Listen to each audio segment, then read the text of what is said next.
Hello, everybody, and welcome to Thursday's stream. This is Writer's Block, where we build worlds with words. I cannot talk. Got off to a good start. So this show, for those of you that don't know, is an improv writing show. As if improv wasn't already difficult enough as is, I wanted to add an element of writing to it. So, and I have to invite guests on because there is no way I could do this by myself. And of course, I have the lovely Omni with us. But first, the guests. Cassie, would you like to introduce yourself?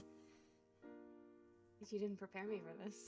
Hello, everyone. I have no improv skills, apparently. I'm Cassie. I have been a writer for many years and say hi on Twitter.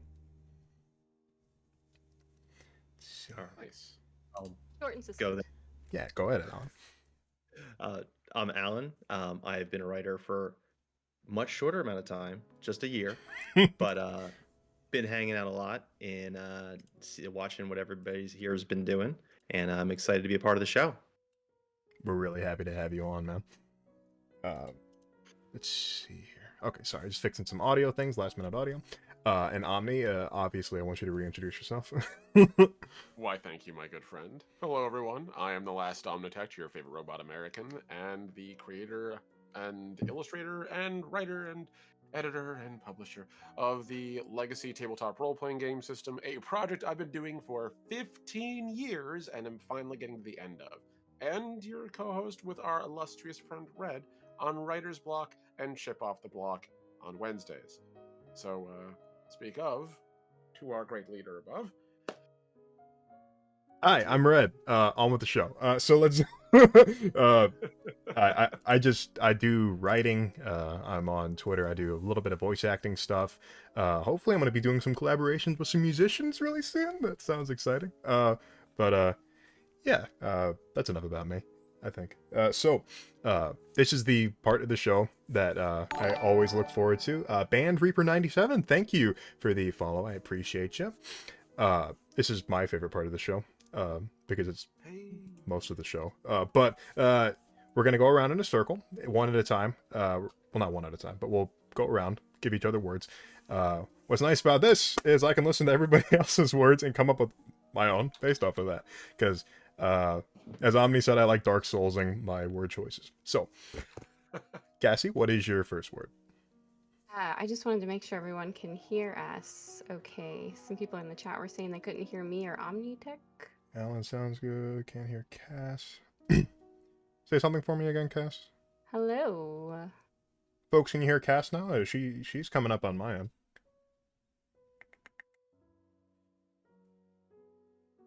Alan sounds Think good. Okay, I guess they can hear me. Cass. All We right. hear. Much better. Okay, I just had to turn you up. Sorry, had to turn Fantastic. everybody up. My first word is dissecting. Dissecting. Okay. Getting into the meat of starting strong. it. Yeah. I don't know what you expected from me, but this is what I'm bringing. Oh, it's perfect, beautiful. Every single one of my guests has been like, "Oh, you'll really like my words," and I'm like, "Oh, they're gonna be predictable." And then I hear like dissecting. I'm like, "Excuse me." Good word though. That does lead to a lot of different thoughts. Not very pleasant ones on my end, mostly because I'm a grimdark writer. But let's see. Let's do an audio check real quick. I guess we can do an audio check while Alan says his first word. Check it. My first word is gonna be which one? Momentum, Momentum. which is the one I promised when I was making train jokes on Twitter. That's weeks ago. right. Yeah, that should have been predictable for me. But man, I have the memory of a goldfish. On a good day. I had a bunch of people. They're like, "Oh, I'm gonna tell you my word," and I'm like, "Well, it's supposed to be a secret, but okay." And I'm like, "Well, I'll forget it." So it's like, man, oh man, Don't that's a have good word notepad though. on me, so we good. Dissecting momentum. That sounds like an Xbox Live gamer tag. And Omni, what's your first word, man? Oh boy, God, you're right. I'm gonna go with something uncharacteristically slightly upbeat on my end. I'm gonna go with entertainment. Entertainment. Ah, yes, dissecting entertainment. That's less fun than just entertainment. Ah, yes, That the sounds gross. momentum.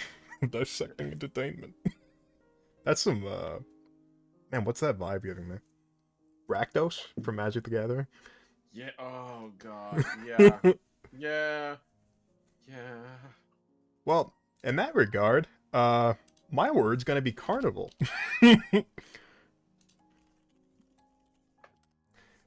Clearly, we're in the same Entertaining. headspace today. Actually. Oh, I made a horrible mistake. That's okay. Cassie, your second word, please. Hubris. That's a very appropriate word with what I just did. Hopefully this doesn't crash the stream. My second word's going to be memory. Memory. Sorry, just fixing things real quick. Okay. Hubris and memory. Um. So, I'm a bit scatterbrained this evening. So, let me backtrack a little bit. I want to know your reasoning for picking these words, if you have one. So, Cassie, what was what was your reasoning behind dissecting? Did you have like a train of thought for that, or? I wanted to explore decomposition. Oh, okay. I mean, yeah, that is a theme that we have sort of like touched on in this, and then that would be Skagwater. Thank you for the follow, man. Appreciate you. I So, love your name, unabashedly. I love your name. so dissecting. You said your train of thought was. I'm sorry. Could you repeat that? Well, it wasn't so much that I wanted to talk about decomposition as much as I wanted to be in the neighborhood of that. Since I'm unfamiliar with your world, I wasn't sure how much you'd explored, so I thought, well, let's be in the neighborhood and see where we go. Okay, yeah, I respect that. Dissecting is actually it's weirdly like it's like a scientific and sort of hard word, but it's also weirdly like grotesque because like the way we associate with media. So I was just wondering your train of thought on that. Well, speaking of trains of thought, Al, I know why you picked moments. That's yeah. Once you get the tiny train going, you can't stop it, and that's where momentum comes from. I need to get that on a t-shirt. We need it on a mug, like on one side of the mug to the other, and it'll be perfect. No, but it's like a really tiny. It's like hard to see. It's like it's very tiny. Extremely. So that's where momentum came from. Can't stop. Memory was because there was an apocalypse. Mm. Somehow, some humans survived, right? Right. Because there is a population now, and I'm curious at what memory exists of the pre-times. There must be something somewhere. Okay. And we could. Is there now an oral history? Are there servers somewhere that can't be run, full of information? That kind of thing. Yeah. Wow. That's I really like your reasoning behind that. That Memory. memory. There's got to be somewhere. Somewhere, somehow, and there's probably people pining for that kind of stuff. We have people that do pine for that kind of stuff. So entertainment. Omni, is that a word you just came up with the top of your head, or did you write that? So one I actually down? did have an idea about it. Okay. One of the things that I love in a setting that oftentimes a lot of folks will just sort of like touch on very briefly, adds a lot of flavor, isn't the locations, it isn't the armies, it isn't who lives there, it's what you do for fun. And if you think about it, anytime you get to a setting that has like almost all the well-developed settings or like really fleshed out environments, usually there's at least one little blurb about one thing people do for fun. Blitzball in Final Fantasy X, or how in Battlestar Galactica you would literally play card games and they have the cool like hexagonal cards. Like usually there's one thing, Sabak for Star Wars. I almost cardinal sin myself there. And so I'm interested in how do you entertain yourself in a post-apocalyptic magical wasteland where you may or may not die or be completely oppressed by your local government at any point in time. And I want to see what we can do there. Let's add a little fun into this absolute crap sack of a world we've made. I like to hear that. Carnival. Well, the past three words. What was the inspiration for that? Momentum in a carnival? I don't know. Could be a carnival on a train. Uh, hubris. Damn it.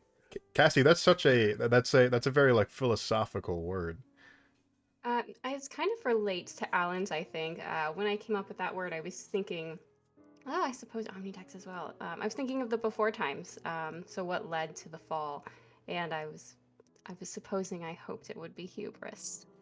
So what you're saying is hubris was is like a concept that you think would the hubris of mankind is what I sort of think led it's to that. always interesting when, not necessarily mankind or humankind, but the leading species, so to speak, reaches too close to the sun. And Yeah, it's a you see the classic. fallout of that. Yeah, okay, yeah, I really like hubris, and hubris could be even more than just the apocalypse itself. It could be like Right. what has hubris done to like the current societies that have caused them to like stagnate. So yeah, I really like that word. That inspires a lot of different directions of thinking.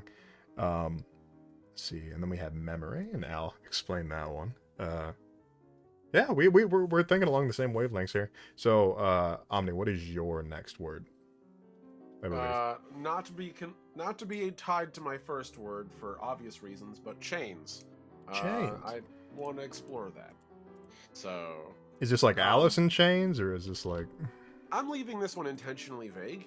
I think conceptually, the idea of chains ties in well with everything else we have. Tethers, as an example. There's an interconnectedness in this setting that seems to underlie, but also a very practical thing. What are chains used for? 1,000 things. To carry things, to bind things, to restrain things. I want to see where we can use that motif. Okay, yeah, that's an excellent train of thought. That's exactly what we want for this show. I'm gonna pick a very English is a difficult language, mostly because we can say one word and mean a bunch of different things. Like can mean a bunch of different things, and I think I'm going to. I can't. I haven't have such a brain for it.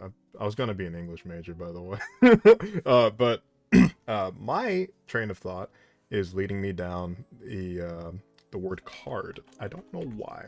It just card is a word that sort of it's such a I don't know ambiguous word. I don't know. I feel like there's a lot you can do with it. Like you can think of like, oh, I got carded at a bar, or I have a birthday card, or I have a playing baseball card. card. Baseball Yeah. card. Yeah, no, Credit card. there's just so many Calling different. card. There's so many cards. I can keep going. Red card, get out. Okay, Cassie, what is your? Is that your? This will be your third and final word. Yes, it is desire. Oh,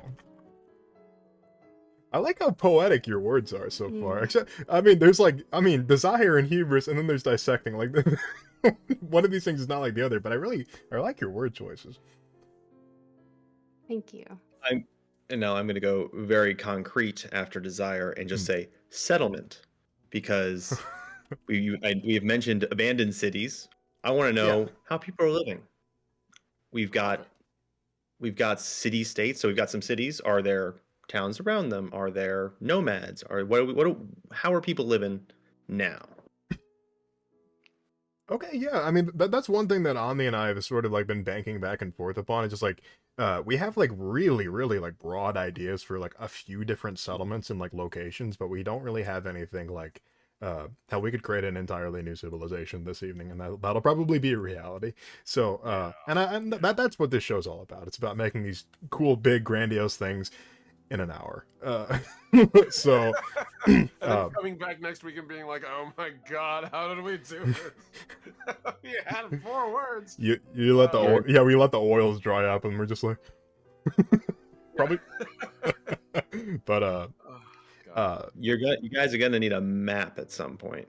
I mean, we have two. Yeah. We both have like our pet settlements. We've been quietly like developing the side. You've been doing it a lot on World Breakers. I'm planning on doing my own thing to like talk about developing my little settlement idea, but there's so much more to do. So yeah, no, I love this. This is such a good prompt. Cassie, what was your reasoning behind desire? Because the first thing I think of is just like more material desires. Like, what do we need to survive in the world? No, that was definitely part of my line of thinking. It was also what do people find attractive? That's something I think a lot about in world building, from a fashion standpoint. How, what are people wearing to get attention? Uh, what are they getting? What are they wearing, or what are they attracted to in terms of wealth, religion? What do they hope for? What are their goals? Do they hope for community? Do they hope for a family? What do they desire? I like that a lot because desire is a really open word. It's just we usually affiliate it with like one or two meanings, but I like the idea of just like what is considered attractive to people because there's this weird picture painted by a lot of like medieval fantasy and stuff like that that peasants wore nothing but like browns and blacks and grays. In reality, they wore really bright colors. They wore like bright reds and oranges and yellows and like really bright, lovely, vibrant clothing, and that was it's like the flamingo effect, not the flamingo but the peacock effect, like just like even wearing clothing can be attractive to somebody and stuff like that. So yeah, I I really thought like you were that doing word. the flamingo effect. They turn the colors of what they ate. Is that how this works? So like Silver Nitrate Smurf Man, but an entire civilization. Just turns I blue. love that. I mean, oh, that's an entire, oh, please don't get me started. I'm It's gonna canon. it's you eat Oh, things and you God. turn green. uh so Omni, what is your last word, man? Uh, Going from fashion into its clear final stand would be stilts. I actually, so I had the idea in my head for a while now. This is what I get for watching. What I get for watching Mad Max recently and remembering the swamp scene. Um, I love the imagery of stilts, not just like traditional like I'm like at a carnival wearing stilts. Like stilts, as in like they can be anything from like the arm braces and the full body stilt systems you see, to like literally stilts being used to cross water. I love the imagery of people elevated, and as when you do it with stilts, just like as a visual design thing, if you give a design stilts, it immediately stops looking human. Like it looks wrong in its silhouette. And I love that. So I want to see where we can go with stilts. If we do anything with stilts, I'll find a way to use stilts somewhere in this universe, I promise you. All I can think of So is a like you say stilts and then we have carnival. There you go, perfect. yep, there you go. Perfect. People walking on stilts. There you go. Nailed it. Now, my final word. Composition is the first word that keeps digging into my mind, so we'll go with composition. Not Nice. particularly sure why. Kind of a out of left field word because we haven't really been talking about writing or anything like that. So, but yeah, we're all writers, so let's have a word about writing. A fun word about writing. But so now we're gonna round it down to 2 words each, and if we don't get to all of them, that is a-okay. The most we have gotten to was 6 last week. Was it 6? Yeah, that sounds right. No, it was. Was it 6? I thought we only got to 5. I don't know, man. Anyway, It all blurs together. I think it was 5 or 6. Yeah, it was. we It got was to a a tie lot. for the highest. Yeah, Uh, a lot. So, Cassie, and Alan, of course. The way we do this is if you want to pick one of your own words, I'm not going to hold that against you, especially if you already have a train of thought for that word. So I don't want to snuff out creativity and stuff like that because I saw that train. I saw you pull the train. But I want to steal momentum just for fun. but this is an improv show, so I'm not going to ever say no. I'm going to say yes and, or yes but, or yes because, that sort of stuff. So, Cassie, are there 2 words that are I particularly think appealing? Alan should go first Oh, because okay. I said my words first. All right, sure. That is unfair. He's on the spot. Improv. Improv. So hard. I like chains. I like chains too. I really do like chains. All I can think of is Allison's chains. Brain is stinting there. All right, Cassie, back to you. Throw it on back. Okay. I will take memory. Memory. And now I have either a Joker quote in my head or I'm hearing cats in my head. Either one's good. I'm down with that. Like the show Cats? Yes, the show cats. Oh, why would you Oh, bring that up? okay, I got I I'm would sing, not talking about the movie. Jesus, people. I would sing it. My voice is so good though that you would get copy strike written immediately. And everything would be taken I down. love that flex. I love that. I'll just have to do the thing that those sound websites do, and I'll just say like Redemption VA, like while you're singing, like randomly in the middle of it, so we don't get struck. Peggy 13. Peggy Yeah. 13. We're never gonna finish. Go, pick a word. Pick a word. Omni, what is your choice? Actually, I have to choose hubris. How Hubris? can we leave that on the that's board? true. That is very much an us word. Even though Omni's just like, I like the positive future. I'm just like, I think everything's gonna go to shit. You all give me such good dark crap to work with. Come on. Carnival's my favorite dark crap to work with. Quote. Cassie, go ahead and I'll pick my words last. I want to hear you guys' thoughts. Stilts. Still. I don't know where you guys are gonna go with that. Like, I'm coming to like a hard concrete wall with that word. I will take dissecting. Dissecting. Most of You these guys words. ready to get weird? This is getting weird. None of these words have like anything like relatively in common without like really stretching it. I like that though. It makes it a challenge. And that's what improv's all about, having fun and having a challenge. Omni? Yes. I have to go because it was brought up, and I love it. Settlements. Let's do it. Let's dust that off. It's very practical. It is. Yeah, I And think so. I think we're far enough into world building now where it's pretty reasonable to start working on a couple settlements here and there, like picking them a couple out, even if it's just abstractly. Derek and I made a setting, and my god, is it depressing. I didn't realize how depressing it was until I went back and read what I wrote. I'm like, holy shit. Yeah, but it's good. It's cool. It's cool. I like what we came up with, but It's in keeping with the setting. brownie points to Cassie or Al if you come up with a name for this sort of, because it looks like we're sort of heading down a route here, and it kind of looks like we're going to be making like a country or a province or a city even. So brownie points to you if you come up with a name for it. I'm going to pick the word desire because I like that word. It's such a simple word, but it has so many different implications. And the last word I will pick, because I'm biased, I want to see how you guys can work. Let's see how you can work card into it at some point, if at all. So, we have our 8 words. Damn be the rest.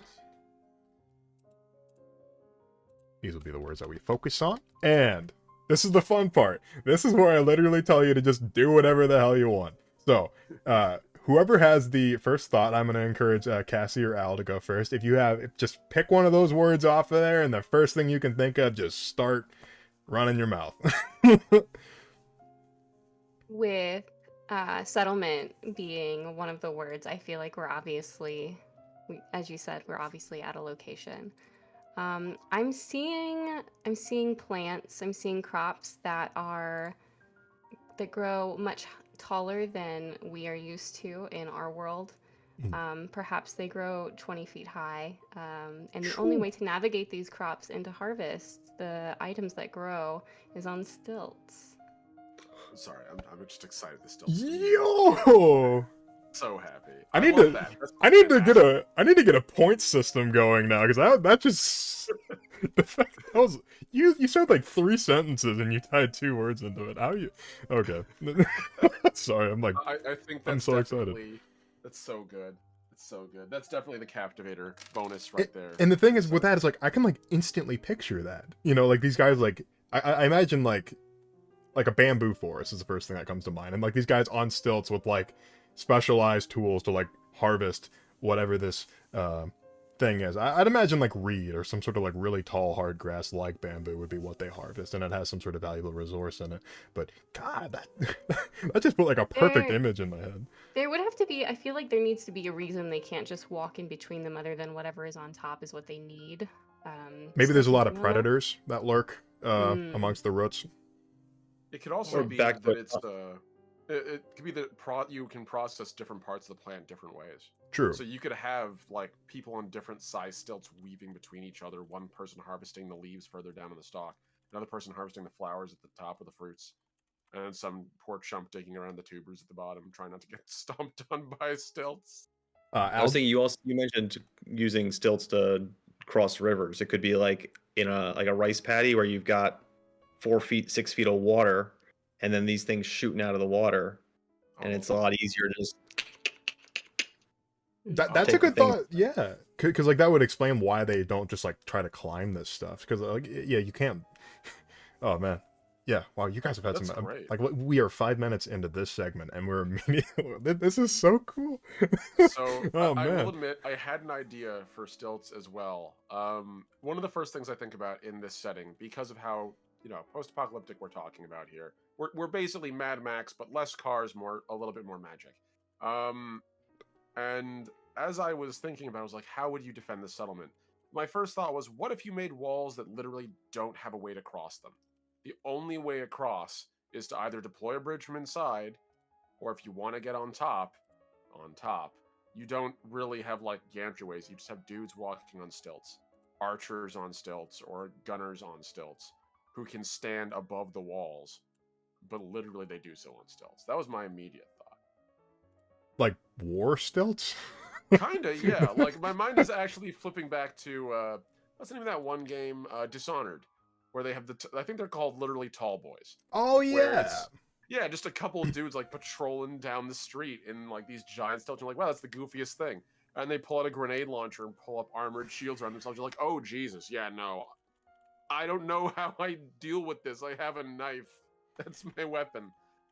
You know, that's a really interesting thought because a lot of our weaponry and like sort of a in the age of like the Middle Ages, a lot of the weaponry was fashioned from farming equipment. So the fact that Yeah. you have stilts, which is like a very common thing that a lot of these farmers would have, I'd imagine.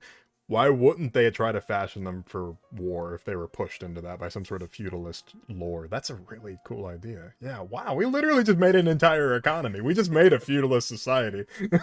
That's so The cool. Kingdom of Stiltania. Great work. Not Stiltania? We are not calling it no, Stiltania. absolutely not. I Horrible. refuse. I'm just saying, like, yeah, no. It's in my head. I need to I live longer. wasn't about to suggest that, so Were you thinking it? never tell. Ah, yes, the great kingdom of Stiltania. Why were they named that? They're not very creative over there. They couldn't think of anything more clever. Honestly, we just knocked out 2 words. We just need Yeah, to that's pretty sick. follow this path we're heading down. All right. Yeah, but we did knock out settlement, right? We've got some crops, right? Yeah, I think Sure, this is okay, all yeah. like gonna be under settlement. Like settlement is the macro word, and all these other words are now kind of like subordinated. Into Yeah, this is the root of the settlement. This is why it exists, like the farming of this stuff. So yeah, let's climb up from there. Alec, do you have a thought? climb Oh god. No. So, I mean, Quit. when I picked settlement as a word, I was sort of thinking broadly, how are people living? So yes, we can build one settlement here, but we also need to like the population of the world. So you've already established city states, right? So we know that Yeah. there are cities that are probably going to have tens of thousands of people. Yeah. Is that thousands, 10,000, tens of thousands? Is that where all the people live? Are they all living in these cities? Are 10% of the people living in the cities and 90% of the people are engaged in agriculture, which is what you might expect in a society where you don't have sort of mass farming to provide food for everybody. So, the less industrialized your agriculture is, the higher percentage of your population needs to be engaged in generating food. So is it that the majority of the people on this planet are farmers? Or is there enough technology left over? Has enough been recreated at this point to sustain other endeavors That's a broadly? great question. That's a very good question, and that very much starts digging down the path of what's the word I'm looking for? Um, what? God, what? I can't think of the word. I hate. I have brain farts on the show Just all the time. words. Words. The show is about words, and I can't think of word. Infrastructure. God. But so like, yeah, that's a good. I'd say like, feel free to somebody just like cut in, but like, I feel like 60 to 70% of people would still be farmers because like that's such a it's a difficult thing to harvest plants in a world where agriculture is not entirely understood. Because in our modern day and age, we have like thousands of years of techniques, and these guys had to completely start over from scratch And when it's the still apocalypse hard. came. Yeah, it's still Like anyone difficult. who's ever tried to grow a spice garden, or like the spice gardens, or like a fruit garden is like the best example, because you're actually trying to grow something for effect. You're not just Mm. trying to go like, oh cool, I'm gonna put a plant there and enjoy its life cycle. Like, no, I need this plant to provide. And trying to get a pepper plant or tomato vine, or I'm not even gonna talk about grapes, because if you're doing that, then your farm is like hundreds of years old. Good luck with that. Yeah. Getting it to reliably produce food, there's a reason why most of our food is GMO. Because turns out, like genetically modifying stuff to grow better, or like fusing different varieties of plants together to provide a more stable crop, kind of necessary when we have a huge population. And while a large portion of the world can be turned into farmland, you don't want to do that. And I think that's fair. I think you're right.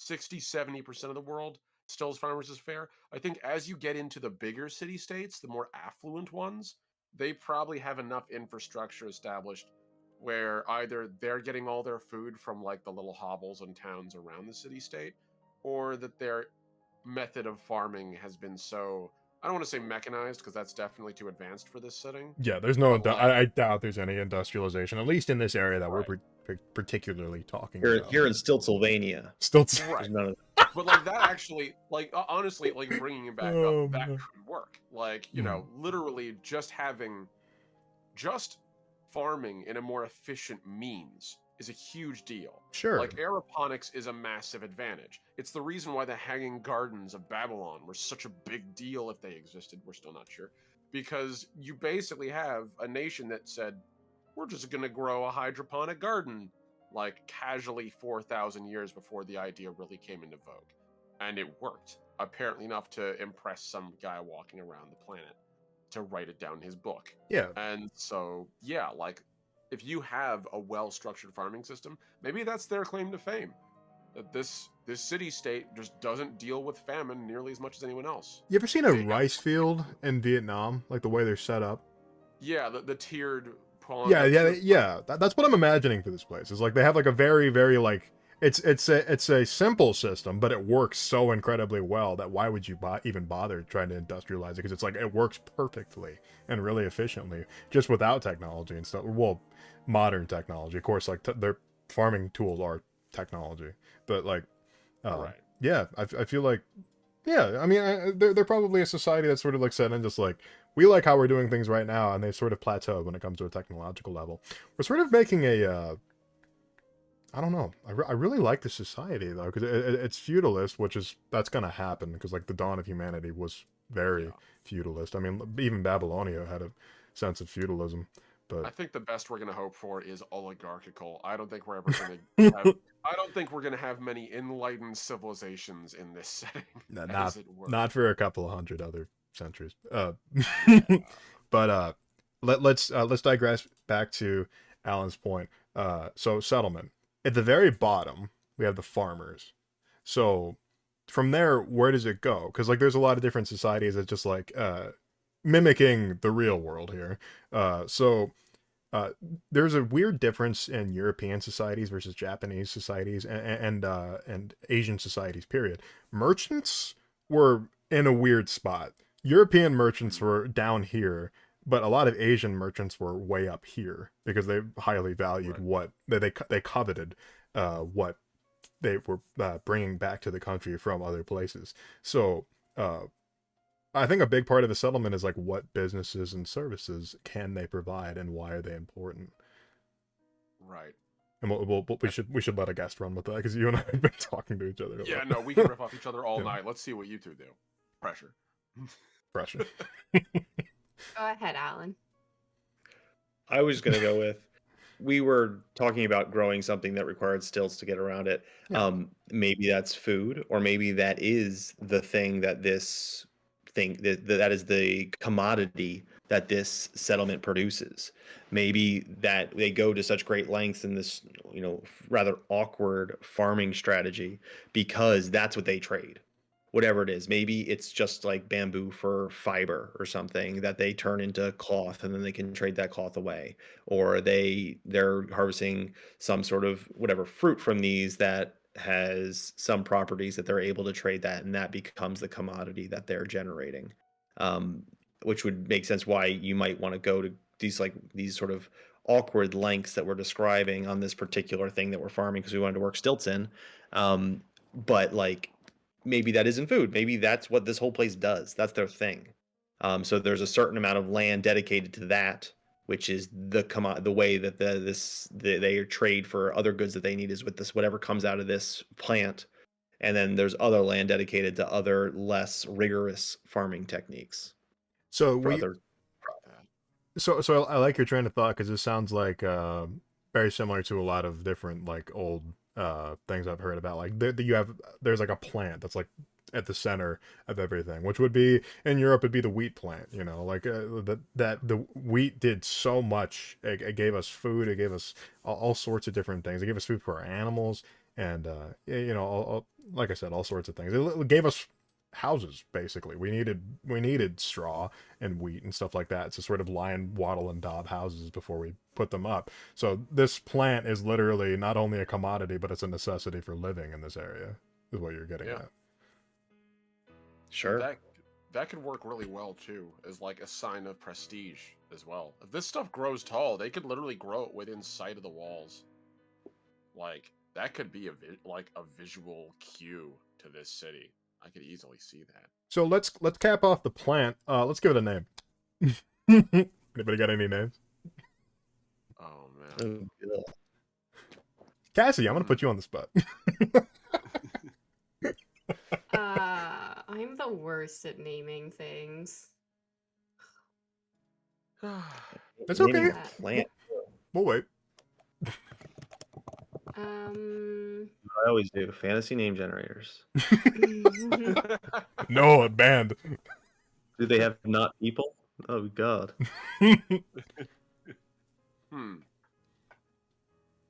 Cassie's deep in thought. I am. But I also have ADHD, so like every time somebody talks, I'm like, oh, what are they saying? I totally get that. The only thing that keeps coming to mind is like stilt fruit. I know that's generic as shit though. We can do better than that. I mean, go ahead. No, I found the generator. Oh, nice. Shameless. But the classic, the thing that every DM has open in the other tab. I actually have 3 suggestions from chat. Yeah, I was just looking over there. Thank you, chat. Yep, I see cloud fruit, uili. Wheatley? I'm assuming that's the pronunciation, so pardon me, uili. It looks like Wheatley, Talton, high rise. I kind of like high rise. High rise, no. I know I know it describes a building. That's the antithesis of this society. I like your train of thought, but I don't think that's exactly. It's apt interesting for this. I like Wheatley. That sounds very exotic, but yeah. Starfruit that's caustic. When you cut into it, it naturally burns the same way pyrophytic plants do.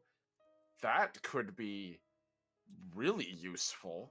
I know we've mentioned that kind of thing before, like the idea of the laws of physics being slightly bent, and therefore anything that reliably replaces like a fossil fuel kind of situation would be pretty invaluable to some civilizations. Right. I was actually trying to think of a reason why would this stuff be harvested from the top? Why couldn't you just chop it down? And I had a train of thought with that. I keep saying train of thought. That's my phrase. It keeps rolling through, small and fast. Every time I say train of thought, Alan's gonna go like this. I'm gonna have to start doing that from now on too, just to remind myself. The train, you keep coming back. The train can't stop it. Train's back in the station. I was thinking that if you were to chop this down, you would sort of just reset its progress, which that sounds weird. So let me explain a little. So if you chop it down, we don't need like the bottom of it. It's like really stocky and hard in the bottom, but you need to have that sort of like trunk, you know. But then at the top is where the fruit is. So if you knock this thing down, yeah, sure, you knock it down, you get the fruit from the top, but you're completely ruining a tree that takes like Now maybe you a decade to grow. Yeah, I was gonna say now you have to wait 10 years before it gets tall enough to produce fruit again. There's plenty of plants that require years before they mature enough to create to produce fruit. An apple So tree, maybe you know, like they're maintaining you want to keep the plant healthy. You just want to take that top pit off Yeah, it's and then literally let pineapples.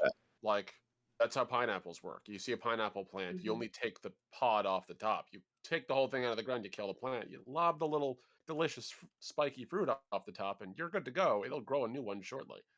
so that's a You're working from pretty scratch. easy reason to be stilting up to the top and not even just climbing the plant because you don't want to risk damaging it. right. So Right. other It's probably like a very climb up it. delicate plant near the top. Yeah, let's go with that. Love And Yeah. it. What if Ball it was literally a just stilt train? a stilt train. Oh God. Please explain. So everyone has to move in unison because all the legs are connected. Like a conga line of people on Yes, stilts. yes. That's how they get stability. Oh God. The imagery of that is amazing. Just like, I could just imagine this sort of like worm-like group of people moving their way through these like Maybe that's trees. how shifts work. A shift is just a row of people bouncing each other. So when shift time when it's time for them to swap shifts, a whole row of people, a whole line of people have to go down at once, and the new line has to come up, and they have to support each other going up and down because it's like what 20, 30 feet off the ground on a stilt. I feel like it has to be. Yeah, All like aboard the stilt train. yeah. That's so Still to silly, but I feed. love it. That's one of those ideas that sounds silly, but it like the imagery of it is it almost gives me like it's like whimsical. It's like that Morrowind Studio Ghibli kind of like fantastical vibe that you don't quite understand it, but you like want to. Oh, that's so cool. Oh God, yeah. So these trees are like we sort of let's just call them stilt trees. Screw it. Like well, Yeah, why not? We can focus on literally. We can literally call the fruit stilt fruit. There, like stilt fruit, stilt tree. Keep it easy. Stilto. That's the name of the country, Stilto. No, we're not calling it that. What if we named it? What if we named it cardstock? Cardstock. Because they're stocks. Oh, with the puns. Stalks. I love that. Can I get a writer's block Look. in chat for that, please? With the glasses, particularly this one. Yes. Can't believe you beat me to the first dad joke. I'm sorry. Cardstock. I'm supposed to say yes and, but like, I don't feel like I can. I feel like I'd be letting a crime pass if I said yes and. That's funny though. I appreciate puns. All right, let's move on. Yeah, you're right. You're totally right. Stay So on task. Host. true. Stilts. So we got settlement and stilt. We're still sort of working on settlement. I feel like it'd make it easier for us to develop settlement, the word, if we tied another word into it. So who wants to grab a word?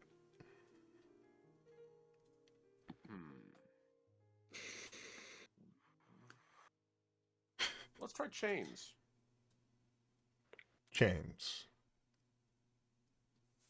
It's gonna be a difficult one. You guys really threw us some curveballs. Actually, that was your word, wasn't it, Omni? Oh yeah, of course it. We're gonna have a stern talking after the show's over. Let's... Yes, we are about how I'm helping the show continue to exist lovingly and clearly nurturing our creativity.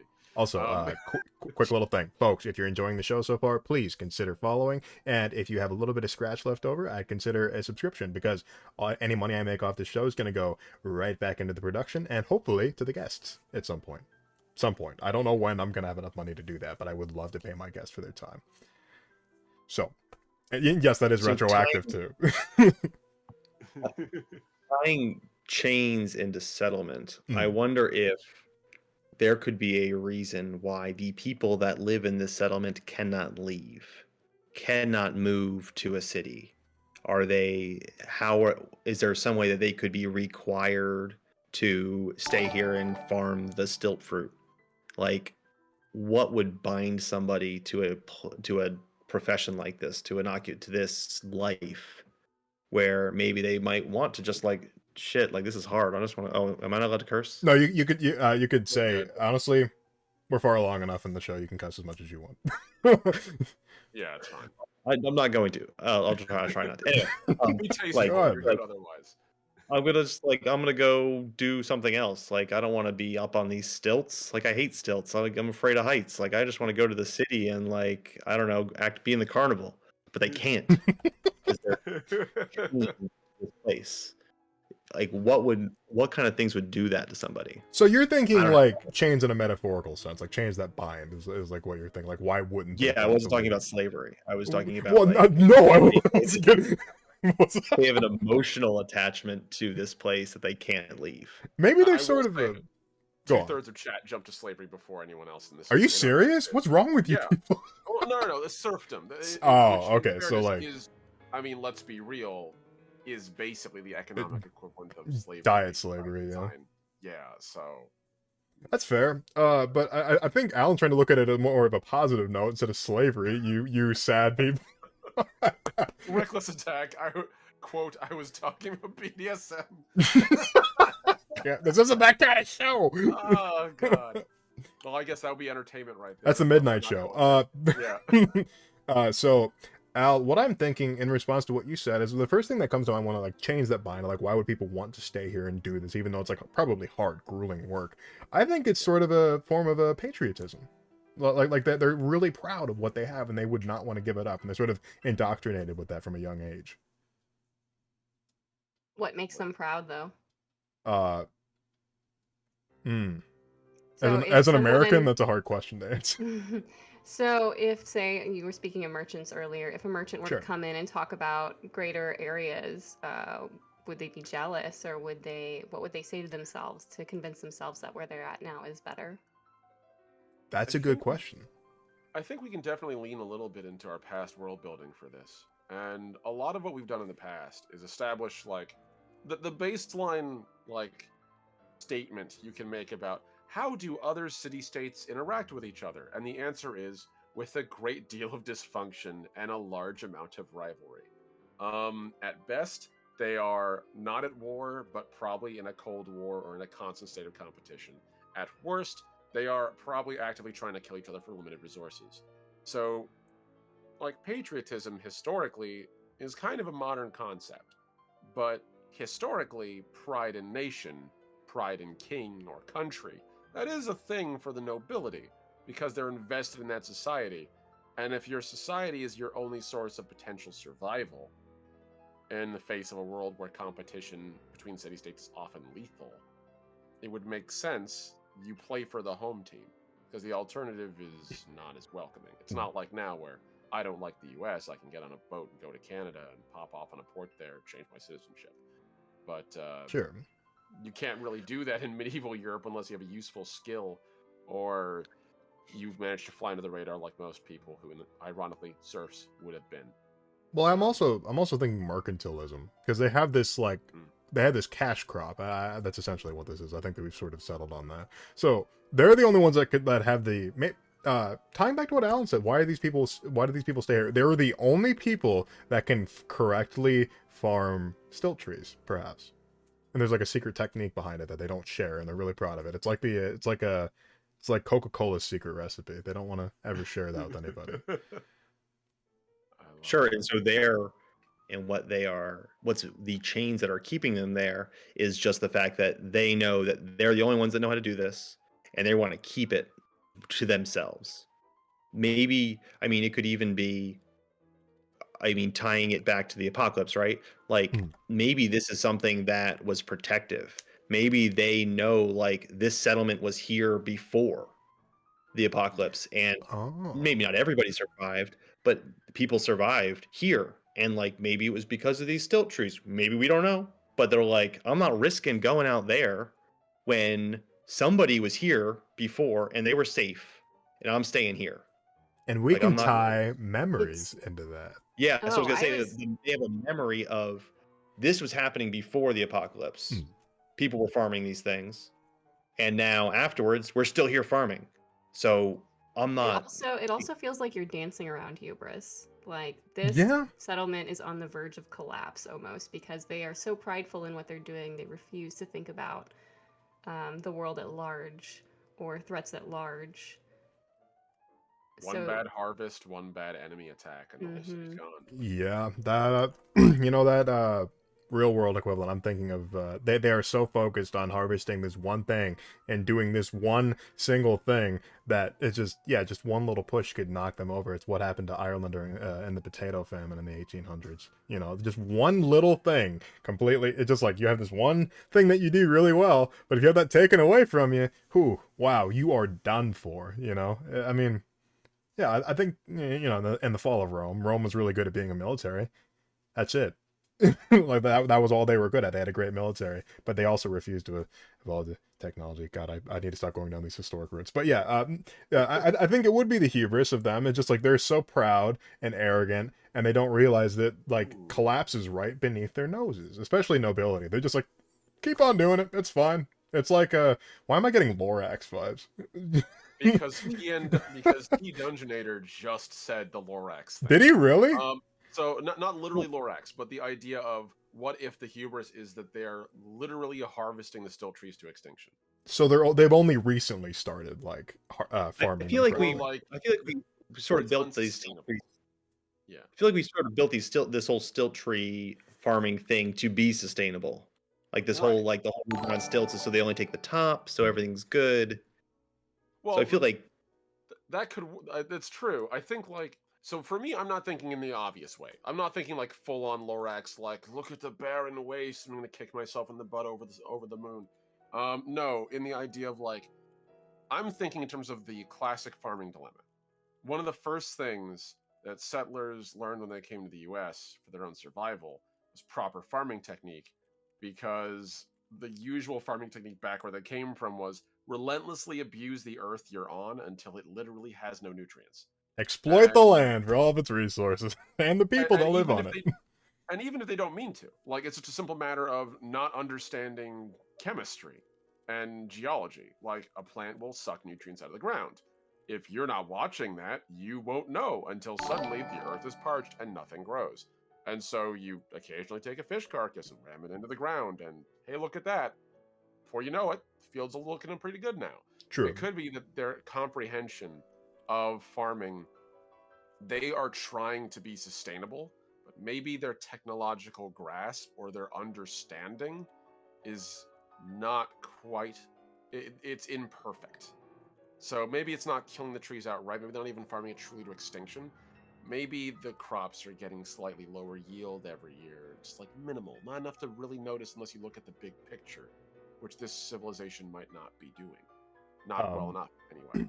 Real quick, I wanted to say thank you to Arctic Knight 907, Party of 2 RPG, and AC for the follows. I appreciate you very much. So those are my thoughts.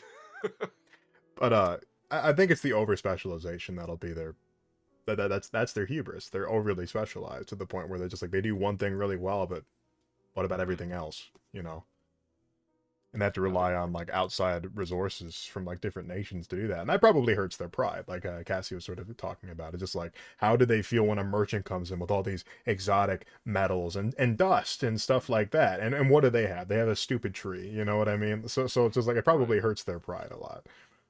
It's probably bad for them strategically too. Like Oh, not having extremely this, so. Yeah, one disease like, could wipe out their whole cash crop. or just the fact that they're dependent on other civilizations to survive. Like all it takes is another city going, "Yeah, we're done trading," and they're suddenly scrambling for necessary resources to survive as a civilization before they have to flee into the waste. That's pretty significant.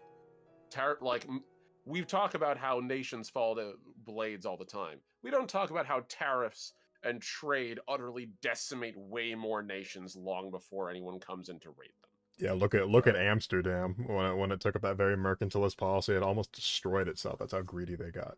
But Yeah. Any thoughts, Cassie, Al? No thoughts, Yeah. only vibes. Only vibes. Hell yeah. No more thoughts keep on this. getting We me will. with stuff. I don't know anything about Amsterdam. Was that- That okay, to be fair, that's a really like niche thing. I'll give like a very brief discussion because I don't want to go on a tangent. Amsterdam was one of the first countries that really embraced mercantilism. So like these NFTs. Sorry, I had to look into the camera for a second. My They're God. literally trying to sell things that have no material value, no value at all. They were selling like random things because when they ran out of gold, they're like, oh, the Spaniards brought back silver. That's the new hot ticket item. So they were just nonstop auctioning things from literally just from like the most valueless things, just nothing like random cloth. They were trying to create a sort of economic need for things that didn't need it. It's like, oh, you need gold. You really need gold. You need silver. Keeping it in your house will make you feel better. It'll make you strong, and that sort of thing. They would auction off stuff as simple as cloth. You know what I mean? Like it got really bad to the point where the Amsterdam almost like literally collapsed on itself because of these auction houses. That's what Amsterdam was known for, was a trade city.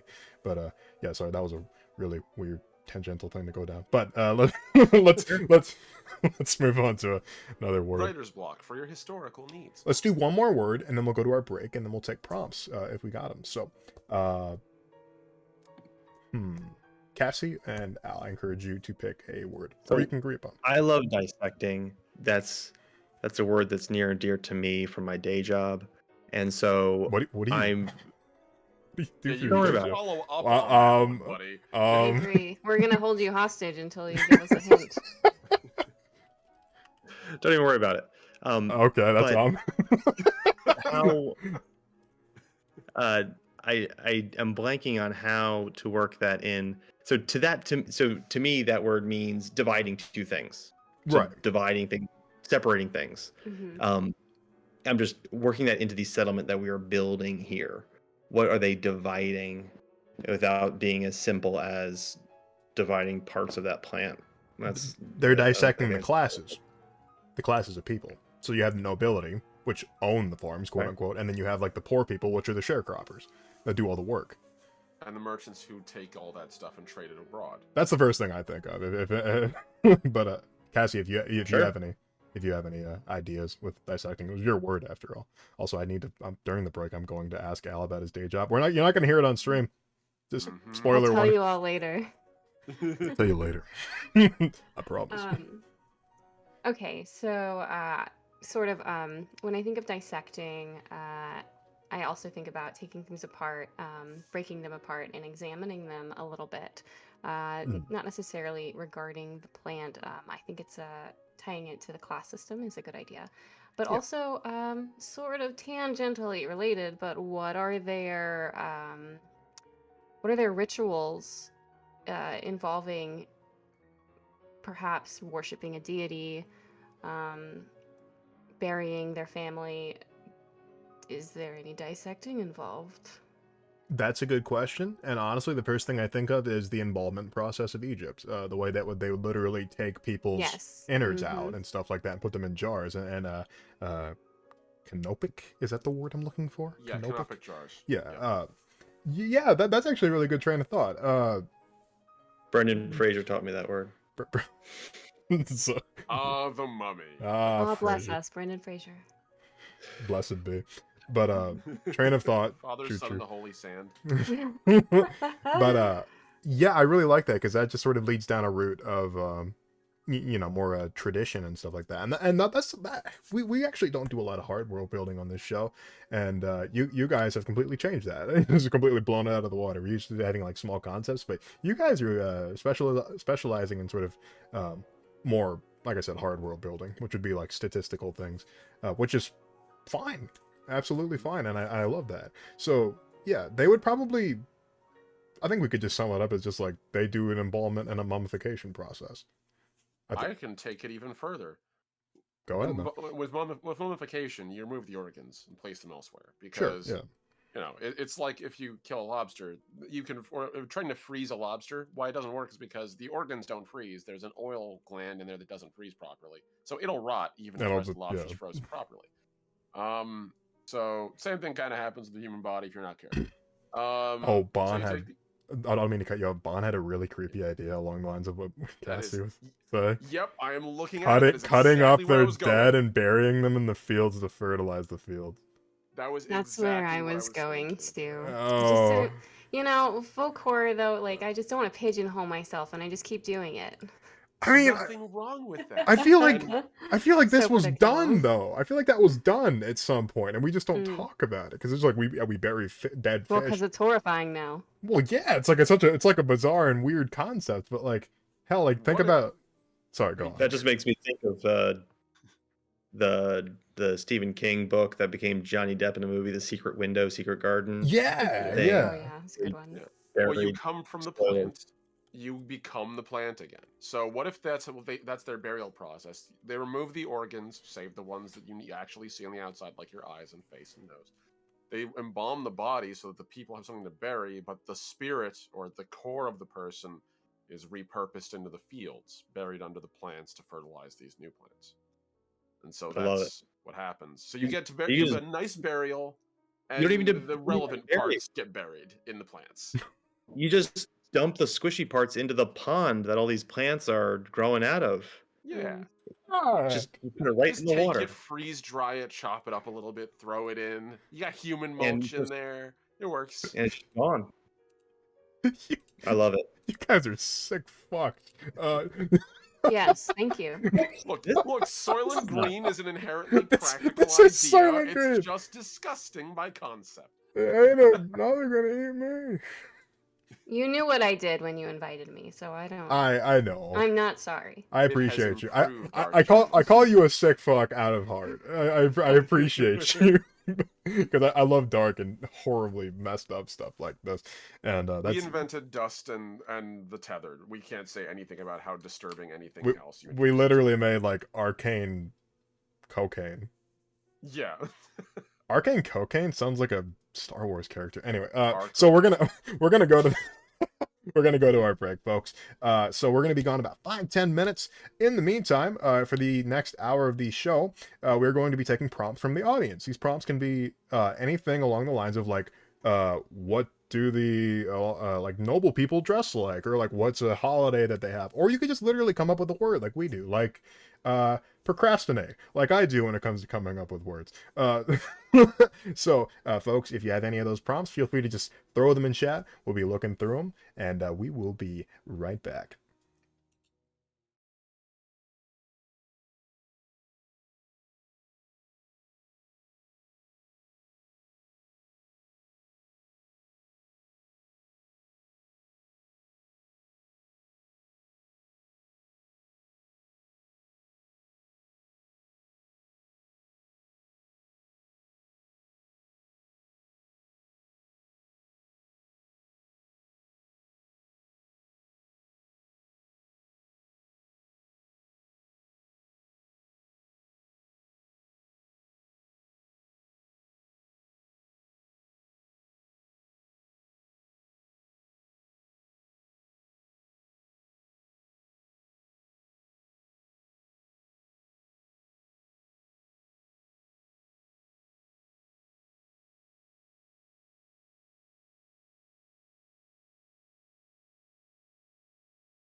And folks, we are back. Hello, hello.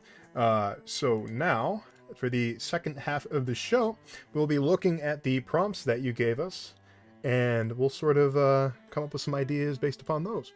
So, let's take a look at the chat. Yep. Where was my comment? A lot of people in the chat this time. Thank you for the 21 viewers, folks. I really appreciate you. First person said, Kira said, armor types. That's a very hard world buildy kind of thing, but yeah, the first thing I don't know. What do you guys think of when you think of armor types? It's kind of warfare-esque. Oh god, I could go off on this. So if you have anything to say, now's the time. No, absolutely let them go. Alan, go ahead.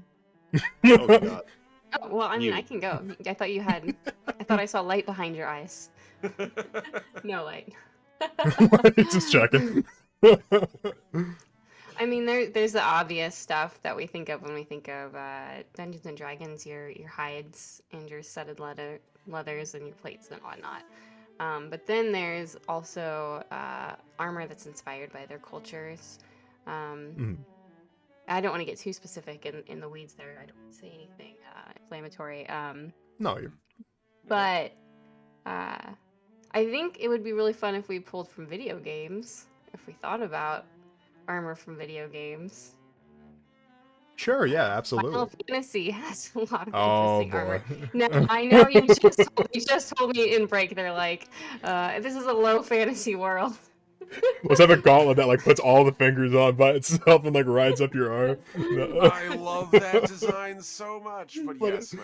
It's so high fantasy. I like your train of thought From though. an aesthetic standpoint, it's fun to think about. How would you downgrade maybe some cool Final Fantasy?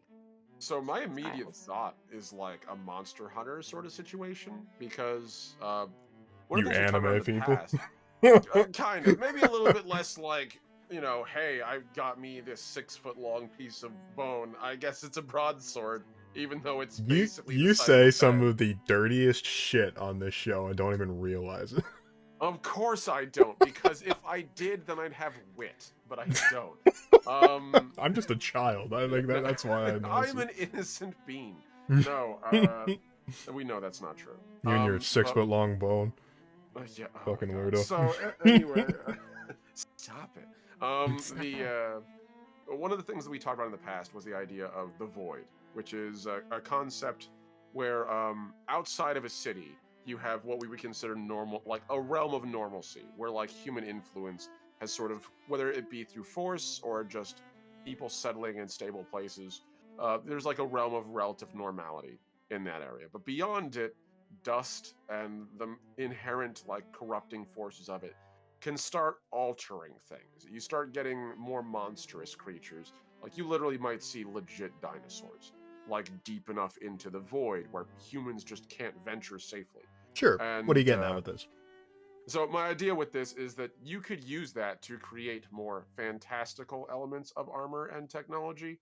So if you want to have like hide armor, cool. What if you take hide armor from a creature from the void that just happens to be able to become invisible? And now you have something not quite an invisibility cloak, but something that might make you harder to spot. Stuff like that. So I think that'd be a way to sort of twist it. I figure the most advanced tech we have, like right now in this setting, is probably plate mail. Like classic style plate mail, but like real plate mail, that's expensive as hell. You're But- probably better off going in the wild, grabbing a monster, strapping something onto you, and hope to God it does something. Yeah, and do you two have any input on that? I don't want to go on a big tangential thing about armor because that's just not going to be fun to listen mean, to. The everything that I know about armor from actual medieval armor, I learned from reading Red's manuscript the last couple days. So that is all I got. What did I write? Actually, yeah, okay, so in the book, I actually do really, really realistic armor. Like, I did do. research There's a about lot that of time stuff era. About armor. Yeah, And I was I'm a big nerd, I'm sorry. Sure, I had to. I'll trust you on this. That was the research I did for that was like 1500s, 14 between the 14 and the 1500s in Romania and sort of like the Wallachian area. Like, what were they wearing? They weren't wearing full plate. They were wearing chainmail and padded coifs and stuff like that. And yeah, I'm glad you brought that Yeah. up because I was just like, what are you talking about? Just like the fucking Everything paragraphs you just upon wrote. paragraphs of shit about Wow. armor. Red wrote a book. Wow. He forgot he wrote a book. November was a wild month, man. Yeah, I feel like Alan's just like, you're the expert, you fucking talking fast. I didn't say it. That's you. That's your one. That's my well, it's Your the latter one half of the fault. show. No, it's the latter half of the show. I can cuss as much as I want. I'm not gonna get demonetized on YouTube anymore, so it's fine. So, Cassie, do you have any input about armor? You look I am actually an armor expert, but I don't want to embarrass you all during the stream. Oh, I understand. So I'll just, Oh. Yeah, I'll just keep it no, to myself. I understand. Yeah. That's fair. No, You I defer to know the master. nothing. What I know about armor is most of the stuff in fantasy, like studded leather, that didn't exist. So hide armor did exist, but it was boiled leather, and it was sort of worn as like chest pieces and stuff like that. There was no like biker gear the way that we see stuff. What's that show? Vikings? That's a horrible representation of what the Vikings. They did not wear that weird leather stuff. They wore chainmail and they wore padded coifs lined with like wool and stuff like that because they wanted to. There's no like benefit to wearing leather because like except for like it'll be a little bit more. Yeah, it's just like scratch resistant, I guess. But you want stuff like soften blows because you're not just worrying about cuts. You're worrying about the power and the poundage behind a swing, right? So like. Yeah. It's not you're gonna have a broken bone instead of getting a cut. That's not okay. That's worse. You know what I mean? I think I would rather get cut. Someone's not coming at you with a spear or a pike, and at that point, that's a whole nother degree of penetrating. And that was power. the entire point of chainmail. Well, one of the Yeah. many points of chainmail. But sorry, Kier. I'll promise. Derek's not feeling good tonight, so I'll do a stream. I'll do an entire stream talking about armor and weapons because I know way too much about that shit. Yo, can I join you for that tonight? 'Cause Sure, I'm if you down. want to be on at midnight, yeah. absolutely. Let's do it.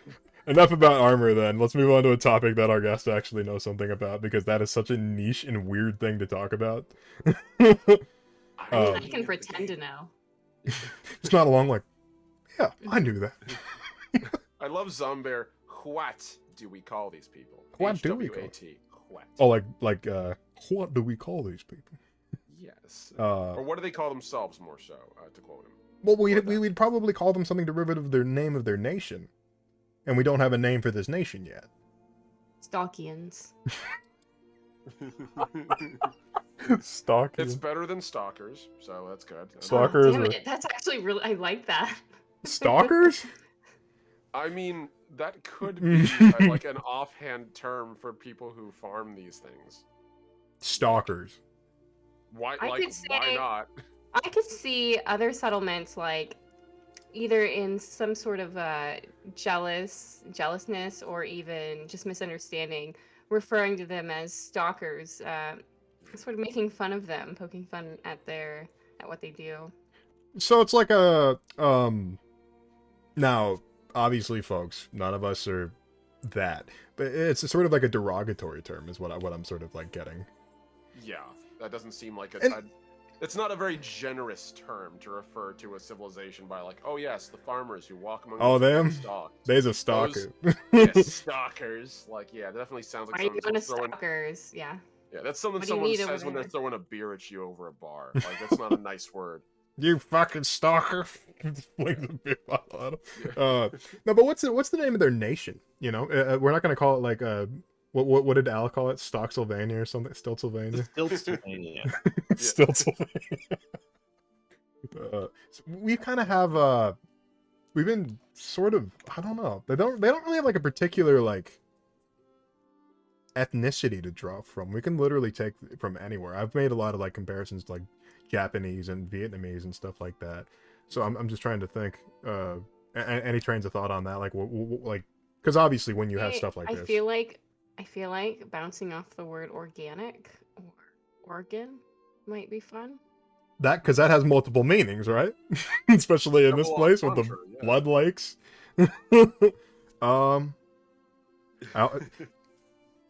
I'm a cook, folks. I have a culinary degree. The first thing that keeps coming to mind is oregano. I don't know why, but that's just it. That's how my brain works. We're not gonna call the country oregano, I promise. I mean, we could do something like Ornucha. Spell that? I actually like that. Yeah, that actually sounds great. Whatever that was, I'm on board. Do ORGKUNCHI as a starting point, and then play with the letters from there.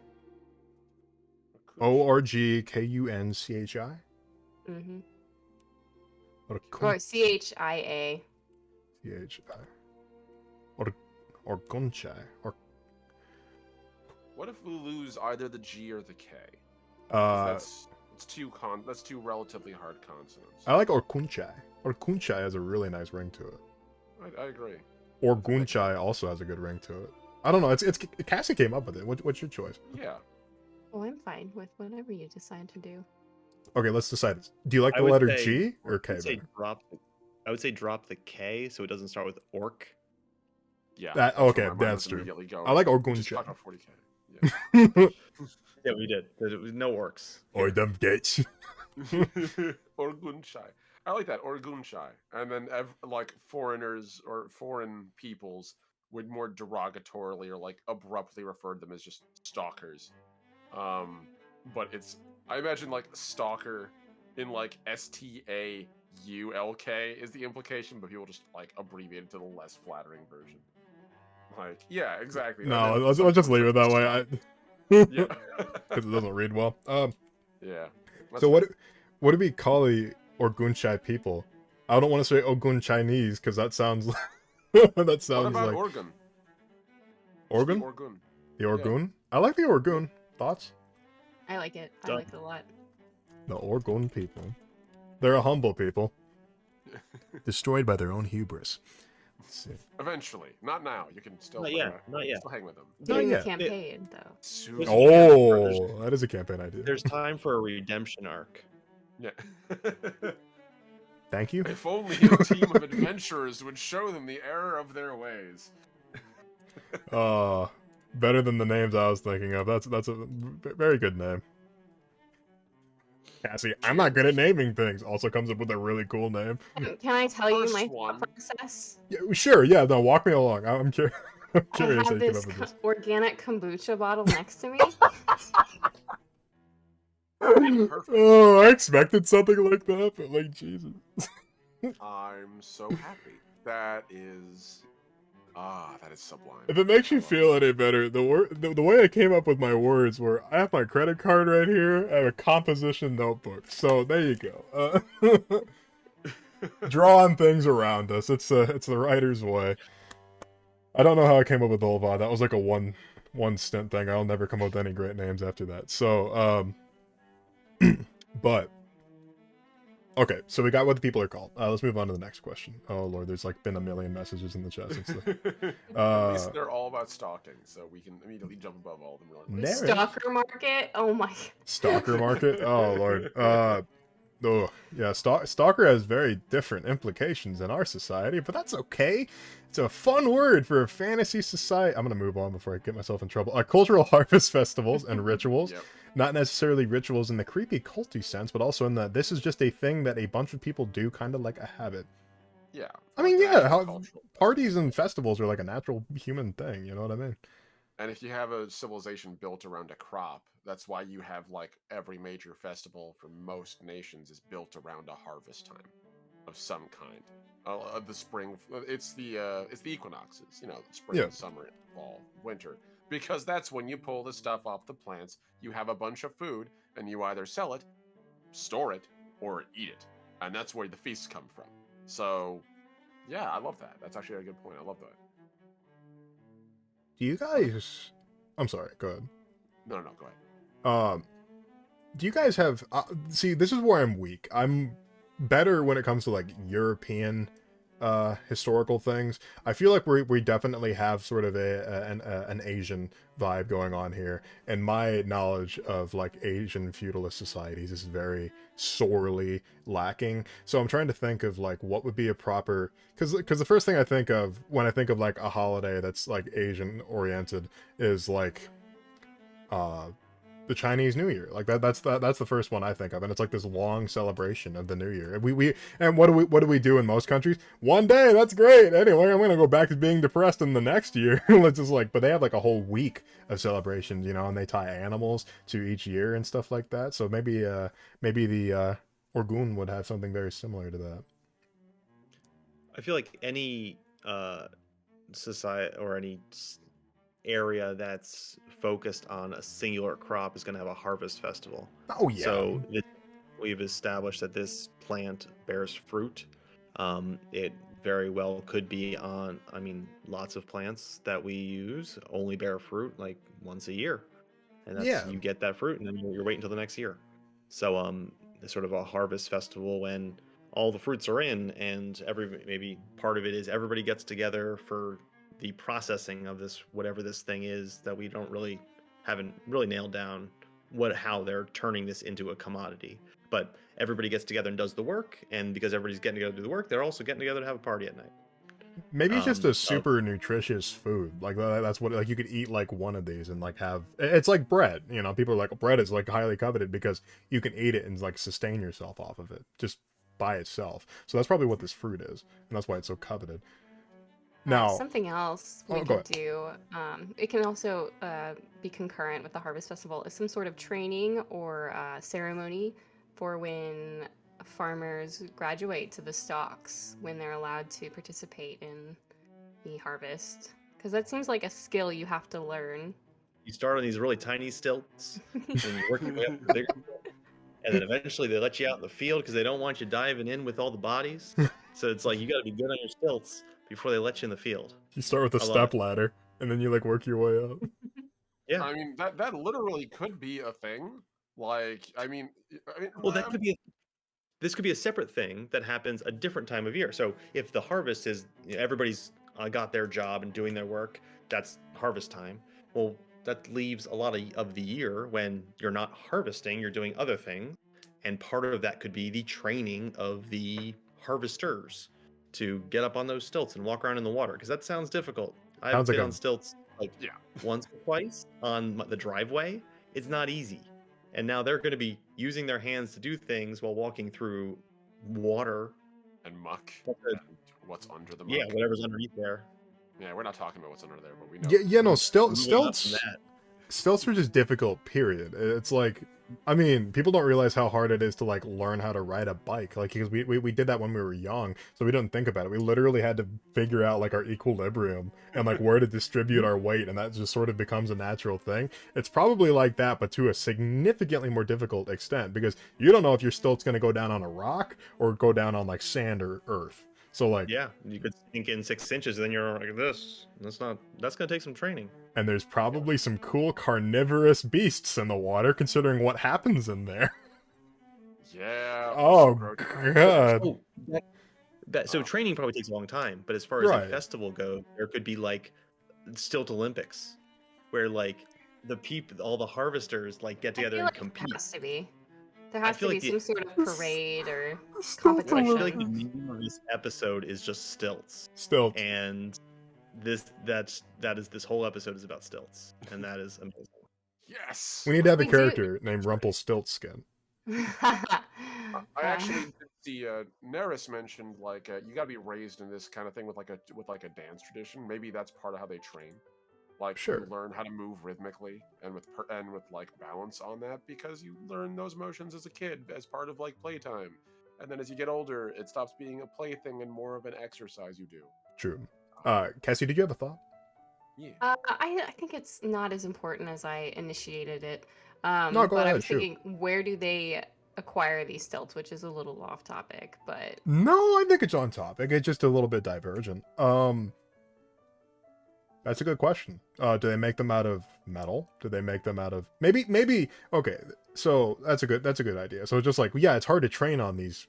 It's hard to train people, and it takes a long time to train people, but also the tool is very valuable because maybe they're made out of metal to make sure that, because like if they're not made out of metal, they don't have any weight to them, so you could easily fall over, right? So they have to get metal in from another place. So it's a very, very expensive process to make these things, because even making something as simple as a sword, that's drawing out metal. Imagine having to make a two giant metal poles that are identical.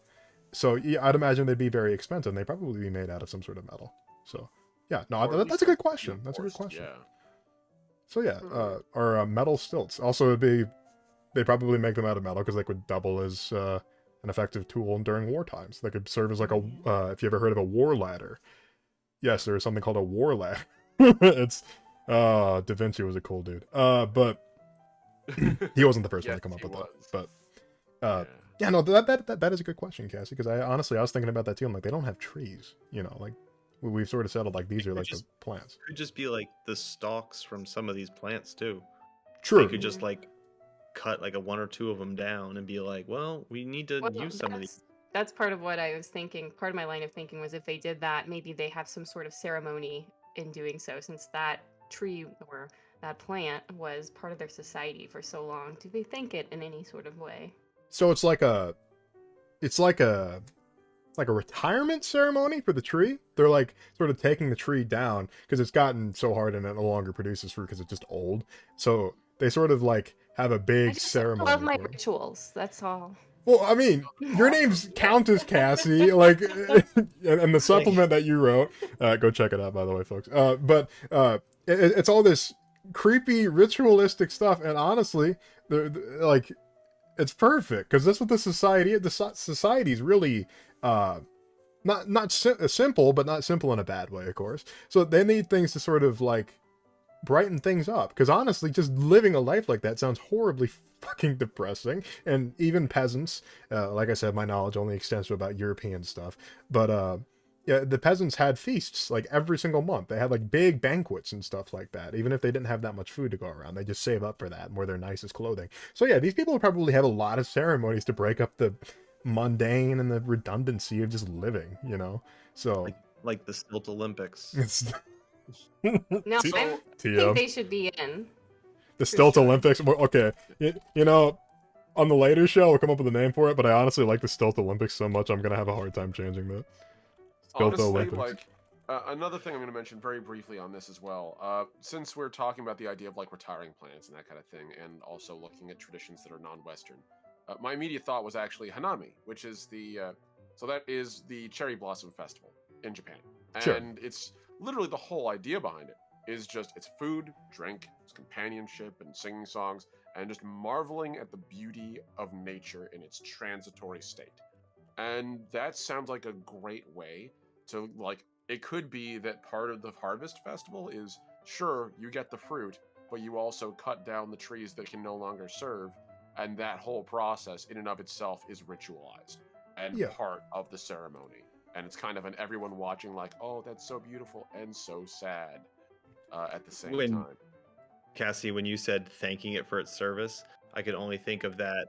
I don't remember her name, that TV show where she's like, "This sparks joy. This does not spark Marie joy. Kondo, yeah. Thank you for your service. This is going to be the throwaway pile." She thanks everything for its, then she puts it over there. That's thanking the thing. It's like, yes, thank you. Thank you for your service. That's what it's like. Thank you. Okay, I think we answered that. We came up with 3 or 4 different like festivals and events for people. Yeah, that's nice, and Heck that's something yeah. we can sort of work on later. Crossbreeding plants, yeah, they probably do. There's probably different varieties of stilt trees. I think that kind of goes without saying they'd have to, otherwise they'd literally just fall apart. Extremely mild form of the fruit can be used as a topping for food or is traded as spice, and they only know how to manufacture it. So like saffron in the Middle East. I'm just kind of skimming these. Sorry if I'm like completely ignoring your question. We don't have time for tangents on all these, but I would be happy to, if only we could, use it to dye their clothing. Like saffron, yes. They used saffron for frickin' everything back then because it was just expensive and bougie, and it still is. What dangers does this town/region need to fend off? That is good. So what are their natural predators or like maybe even something like weather conditions. You know, what do they need to worry about? I mean, the obvious immediate answer is other settlements, but that's just like that's like an understanding generally across all of AS. Right. That's Other So your city-states are obvious predatory. answer. that is the But very my obvious. obvious answer is what's in the water. Yes, there's like some big like leech thing that like sucks up all the bodies that they throw in. Why are you cringing? This is right up your alley. What if the water becomes toxic? With blood? No, not with. I mean, yeah, that will make it toxic. But like, what if? So my first thought is like a tea leaf or a tea bag, but in this case, you literally have like huge pools of water filled with these plants, hundreds of these plants. If you've ever been to like Florida, you'll notice that a lot of our inner bodies of water are brown. It's brown because of tannic. It doesn't. We're not. It's not gross. It's because we have cypress trees, which their cypress knees go into the water, and they leach tannic acid into the water, which makes it brown. Tannic acid is the same thing used to tan leather. So basically, like, and that's with just a couple cypress trees. If Sure. you have literally highly dense, really close by fence posts of these plants, thousands of them in pools of water that are, let's be real, this is a civilization that doesn't exactly have like filtration built in. Uh, what if it just makes the water so toxic that's why they have to wear stilts? Well, there's a They- lot of different reasons I have to wear stilts at this I mean, point. it's just one more reason on top of all of it. Like, you have to get good with them. You can't just fall into the water. Because beyond deadly things that are in the water itself might just be toxic. So it's like a and cranberry maybe field? maybe the Orgoons are, they make sure to keep the water there because that's what keeps people from the next town over from coming and stealing their stuff. I love 'Cause, that. like, Oh, I that's love it. great. Somebody Ah. that doesn't care about the health of their plant, that just wants some of that stuff. They're like, hey, I could just go steal that, cut a plant down, get it. But they can't get there because they've got this pool of toxic water full of, human hungry baddies that they can't get past. What if that's their method of execution of enemies? They just push them into the water and they just die. Not even. So like, okay, let's see. So they have this sort of like monopoly on this resource. I think Cassie might know where I'm getting with this. They have this monopoly on this resource. They can make toxic water. What's stopping them from flooding other people's waterways and destroying their That's what I was thinking. civilizations? I knew you were thinking that. I could see it on your face. Bioterrorism by crop. Oh, that's so That's what the terrible. Romans did. They'd cut off water supplies and stuff like that. They cut off ships. It's a war of attrition, you know. It's just like stopping things from coming in and out. So I'm glad Cassie had the same thought on that. So yeah, they have to dam off this stuff, and it's just like that's what's stopping them from like falling apart or being invaded and just completely taken over. It's just like you do that, you're fucked. We're gonna flood your shit. All your water's gonna be toxic. You will die in months. All it's gonna take is for us to plant one sapling at the bottom of your cistern.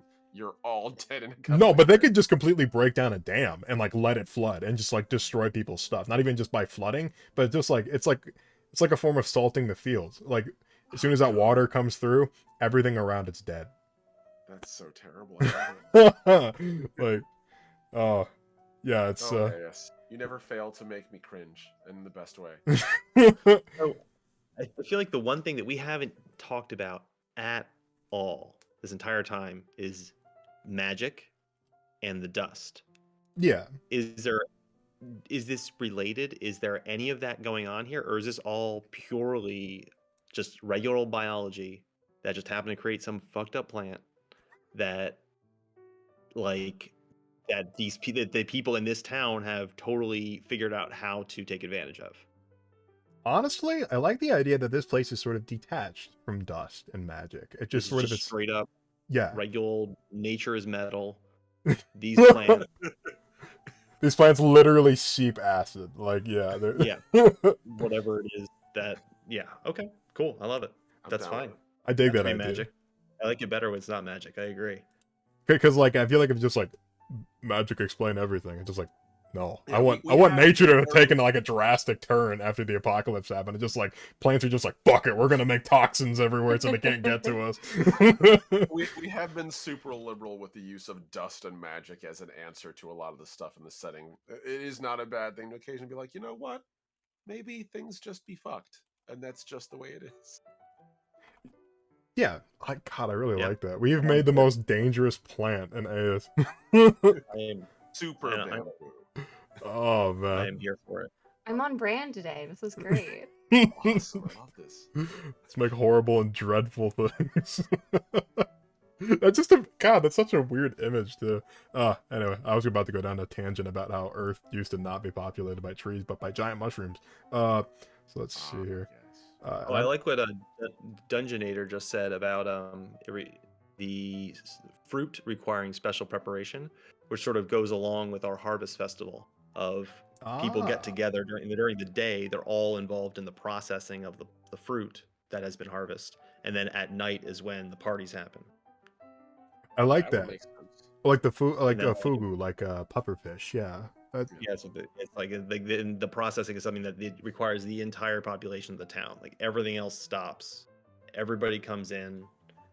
Everybody does this thing to create the food, or if we're saying this is a food source, creates that from the fruit so that it's not toxic anymore, and then that is traded away or just given out to people, the population, or however they handle it after that. And Yeah, I but- mean, nothing's stopping you from selling the poison. Like, I promise you, there's a couple thousand city-states out there that would sure love an instantly lethal way of murdering. This is the people. kingdom of poison. Yeah. Yeah, I mean, the food, I almost feel like the food is kind of like, yeah, the food is the thing they sell. But the thing that brokers power with them is the fact that they have a pretty lethal poison that just comes from steeping a plant in your water supply. Bandry for 97 just said, can you imagine twerking on stilts for the Harvest Festival? Oh my fucking god, that would be so lit. I can't recommend doing That's that. an image right there. That right there is commitment to craft. That right is there. commitment. Oh man, let's see. Sorry if I don't mean to skim your messages and stuff. Show must go on. So there will definitely be a sketch of that on the Oregon Kai page, right? In your, Just site guide. twerking. Am I gonna have to draw a person wearing like a bamboo stilts twerking over a pool of water? Yeah, that's your job. Okay. That's your job. I'm all on I'm not board. saying you don't have to do it. I have to now, though. You said You're it. On you're legally obligated. It's done. It's in the it's in the contract. Yeah. Oh, Kier said, okay, I already answered one of Kier's questions, sorry. What do they believe in? That's a very broad question. Thank you, Zombear. What do they believe in? I don't know. God. I will say, I usually go like the default of, the gods are dead, we don't know, this world is so survival and subsistence that, like, we're more concerned with getting to next year than what happens after death.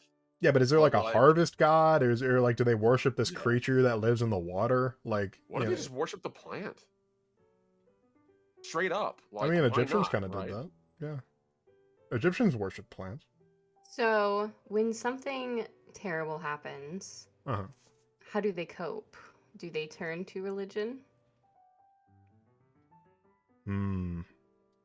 They just throw themselves into the water. I was thinking that, but I wasn't gonna say it because that's horrible.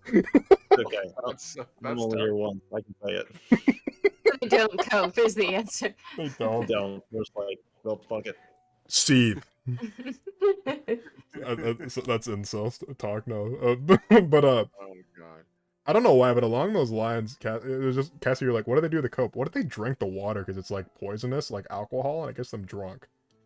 Yeah, the only thing that separates alcohol from like your other standard poisons is the concentration involved. Really, you're just poisoning yourself strategically without lasting effect. There's nothing strategic about drinking. I Let me mean- tell you. Okay, don't tell your liver I said the no permanent effect part, but other than that, like on the whole. No, but that is a good question. Why do they cope, or how do they cope, rather? I don't think turning to religion is a very early human thing to do, though. You know, It is. because that's an easy thing to do. It's just like, damn you, Stiltius, for screwing up our harvest. It's like stuff like that. But like, And there's like different ways of doing it too. Like we in the modern era, we think of like when there's a catastrophe, you think of people like weeping, "Oh God, why?" Like begging like a singular individual deity to intervene. Whereas like in other civilizations in the past, like, "Oh no, 200 people died at sea." Someone's like, "Yeah, Poseidon's a jackass like that." Like it isn't a this is a delivering savior. It's this is the gods we're stuck with, and they're jerks. That's why like 80% of those kind of things were actually like most of the old gods were used to explain terrible things, not promise good things to people. Because it's easier to So curse the gods than curse the abstract concept of a bad harvest. Yeah. the answer could be complicated. It could be that there's a sect of villagers who do believe in something, and there's a sect who doesn't. That could create a lot more conflict too, and that comes back to dissection. Yes. So An intersection of this civilization. exactly. So not only are they divided by class, they're also divided by belief. So maybe some of them are like agnostic or atheist, and others are just like they're like, oh, there's the great toxic serpent that lives in the waters and he watches over us. It's like Watches and make sure you don't fall under. so yeah, I'll put that down. I guess that's a completely different prompt. Let me put cope. Jesus, that hit too close to home. Cope. Let's some turn to religion while others turn to substances. And remember, folks, if you want to use this setting in your game at home, this is the sort of thing that's great to grab and run with if you want to use this little civilization as a starting place or even as like the campaign setting. By all means, Absolutely. run with it. Let us know what you do with it. We'd love to hear. Well, on that note of coping, let's see. So Bond said, "Do those with greater wealth have show gardens?" Hell yeah. Sure, Absolutely. why not? Yeah, absolutely. Competitions with prizes. Yes. We got festivals and rituals and stuff like that. Local farm markets have the best pie or biggest pig. Grant monetary or physical rewards. They probably have drinking contests too. Maybe to the extent of just like, who can drink and survive? Oh god. Who will survive this Oh, drinking God. contest? I don't know. I feel like we also didn't talk about, do these people even need a military? I don't think they do. They literally have one of the most threatening weapons. They control the waterway for like I don't know how many miles. I would say that is exactly the reason they would need a military. Because anytime anyone has a strategic advantage, the first wanna thing people protect do it. is assess the risk. Yeah, and the second thing is how can I take it and use it? And yeah, if they don't have an army, there's going to be someone with an army marching up like, yeah, no, you might drown our city, but then we'll just take yours and use it on everyone else. Historically, that has been the operatus mundi of basically like most conquest is you have something valuable, rare, or dangerous. It's put a target on your head. Like They probably have Constantinople and the last remaining bits of Rome. yeah. Maybe they don't even have a military there, but they have a lot of mercenaries, like the Swiss Guard for the papacy. Thoughts? I mean, it Shrugs. makes sense that they would.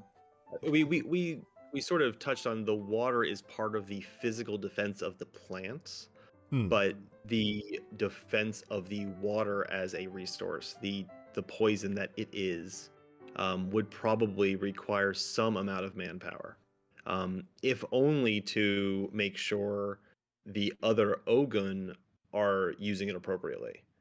More of a police than an army, because if anybody has the ability to just like crack open the door in their own field and dump all this stuff out into the river, that would be bad. Somebody just to make sure everybody in the town is like on the same page as to what they're doing with this highly very powerful weapon, this resource they have. So are you suggesting that this police force doesn't really answer to the nobility? They're sort of a protectorate in that regard? Well, I don't know about who they answer to, but it's sort of just keeping all of the people who have the people that are physically there with talking about the toxin, the water itself, making sure that everybody's like, if we're going to use this as a weapon against the next town over because they're being dicks, it's like they're like, all right, everybody, we're going to do this today. Like, go ahead and dump that stuff out there. But so it's not just like one person gets mad one day and it's just like, shit, I'm gonna flood my neighbor's like house with toxic water. This It's like, bastard no, just dumps stuff down his chimney. yeah, just like takes a bucket of it, just like goes to the neighbor's house, and no, so it's like somebody to make sure that the whole town is doing everybody's doing what's best for the town with this resource that they have. So it's yeah, they you have might like a need both. peacekeeping I force. feel like you would need some sort of centralized force just to make sure that everybody's on the same page, because this is gonna this in my mind, there's a lot of these fields. It's not just one field, and there's a lot of people that potentially have the physical access and power to unleash a fairly powerful weapon. Yeah, that's fair. That's absolutely fair. I feel like they wouldn't serve as like I feel like they wouldn't really carry out common law. I feel like they would be specifically employed to prevent stuff like these attacks from happening. Yeah, the piss pond police. The piss pond police. I like alliteration. I also like alliteration. The piss pond. I like the piss pond. Let's take a few. Don't write that down. Well, now that you said it, I feel tempted to. At the supermarket, there would be stalkers. Please stop. The stalker market, no. You're gonna go through a lot of those puns for a while, so you might want to skip a little further down. I did see Band Reaper mention something entertaining. Their weapon is throwing water at someone, like a TTRPG. No, let's not go down that route because that's a little too real because of the acid attacks that happen in Europe. Let's not go down that route. That's a little too real. I mean, you could, like, that is fair, but, like, in terms of weaponry, I could think of, like, it's possible to repurpose things like sponges, stuff like that. Just turn those into, like, ballistics weapons. I mean, I guess I just don't want to go down that route because that is not a good route to go down. That's a little too. To do this, please don't find. I mean, poison plant and put it in a water balloon. Okay, no, you're missing my point. I know, I'm being intentionally obtuse. See, I didn't put it in a water balloon. I think they went out in their stilts, and then they just like put their hand over the end of one because it's like a tube, like a straw, and then you can just like pick your stilt up and it's full of acid, and then you take your hand off the end and it all dumps out the other end at somebody. That's a really good idea for a war weapon. I can imagine them like having tubes of this stuff, and you just like walk out and fill up your tubes. And there's like a mechanism where they just like push down on it and it like sprays everywhere like a sprinkler. They could also just use blow darts too. Like, just to dip the blow darts. Oh, yeah, straight up blow darts, yeah. Like, yeah, they do have, they're poisoners. Like, poison weapons just... But that's less fun than, like, liquid death sticks. I love that. Death sticks? Are we doing Star Wars now? We're not doing Star Wars. You know, but just like, I saw that Jedi mind trick shit. Someone did. You will go home and live a good life. Consider your life choices. I don't know. I mean, like, there's stuff like acid splash in D&D. Now that I think about it, it's just like, I guess it just kind of depends how you look at it. Acid is a commonly used weapon. Like, it's fine. Obviously, we're not providing people a tool. Yeah, I don't know. It's like if we were to go through every atrocity ever done by humankind, remove every tool of war, we would literally have nothing. So, like, we're understanding that this is a thing we're doing in a fantasy setting. That's already screwed up. I don't know if it makes it any better. It doesn't have to be acid. Yeah, we've decided it's toxic. It's like it's like a toxin released by a plant. So it'd be poison spray instead of acid splash. It could just be anaphylactic shock. The water balloon. You know, I'm saying this like we don't have like tremendous gun violence here in the United States, and we still include guns in our setting. Yeah, so never mind. I'm getting on an unintentional and unneeded podium. Nara said Asian traditional things are sort of stilt and stocks and things. The thought of dances made me think of a Filipino dance called Tinikling? Sorry if I mispronounced that. Where people take long bamboo sticks and kind of drum them on the ground, and dancers dance between the sticks. That actually sounds like a traditional Native American dance in the West. That's cool. I mean, there's tons of like similar traditions of the sort. Like, I mean, heck, even football players in the modern age do some variation of that train because it's just a really good way to get people to be really dexterous on their feet. And if you're standing over death, you might want to be good on your feet. No, I'd imagine like people on stilts like lifting up their stilts and people like jumping between them like jump rope almost. Like that's kind of what I imagine. Video link.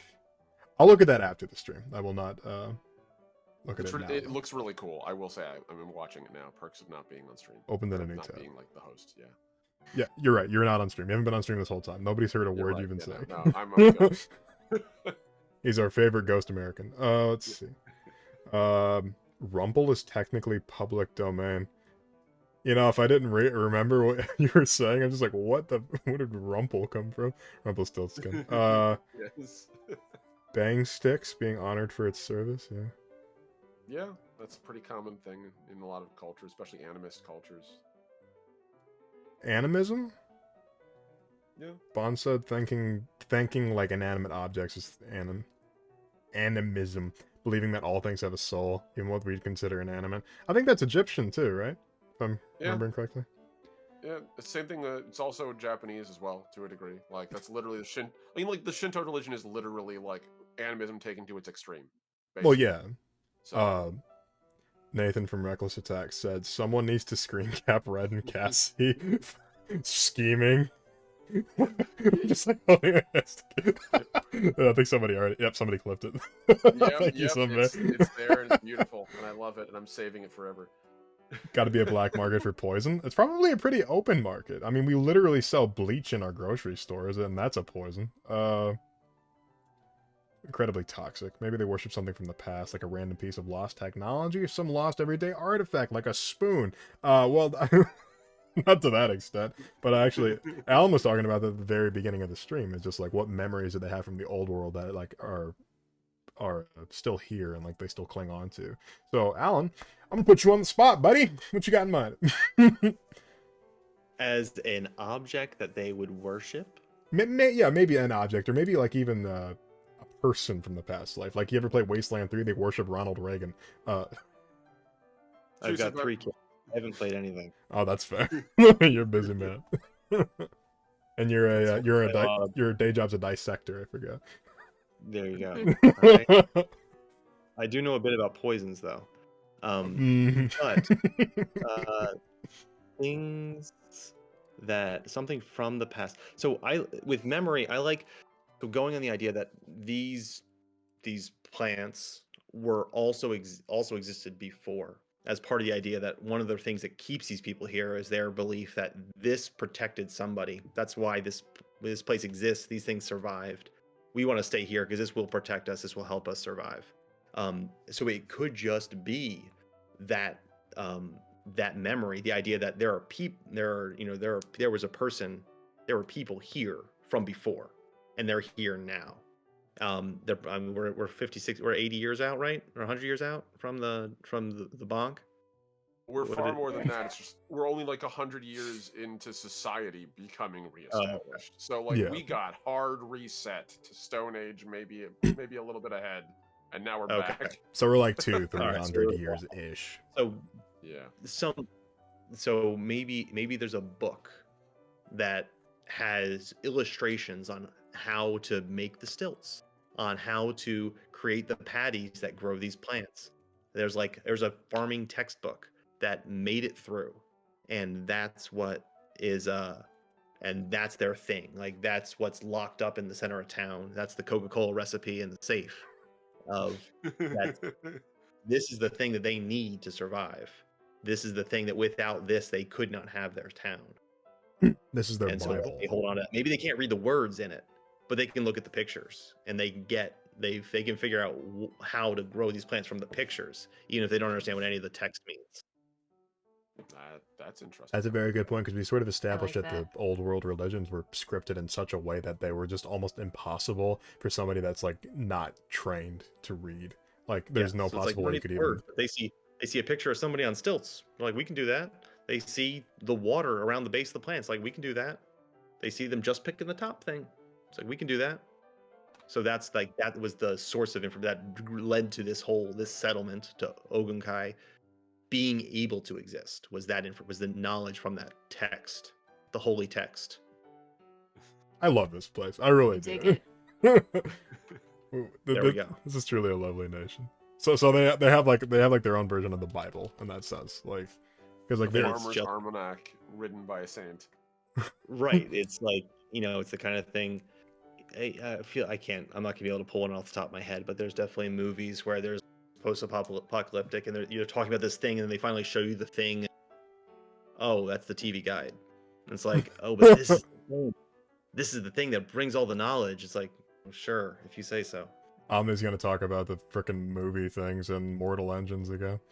Oh, I'm intentionally avoiding Mortal Engines today since you brought it up. No, I'm kidding. You've talked about it. You love that movie, and everybody hates it. I do.